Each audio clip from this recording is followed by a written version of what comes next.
This is the Icelandic bind-off. You're going to knit the first stitch, then place it back on the left needle. Then you're going to go through the first stitch from right to left and knit the second stitch, pulling off both stitches.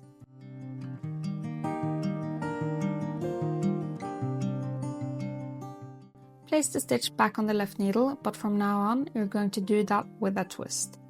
So again, you're going to go through the first stitch from right to left. Knit the second stitch and then take them off the left needle. Slip the stitch back on the left needle by going from right to left. Continue like this all the way to the very last stitch.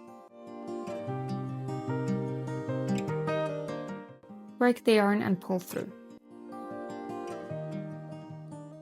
And that's it! The Icelandic bind-off will curl if done on a stockinette stitch, but you can steam that out using a damp cloth and an iron. If you like this tutorial, then follow along and let me know what you'd like to learn next.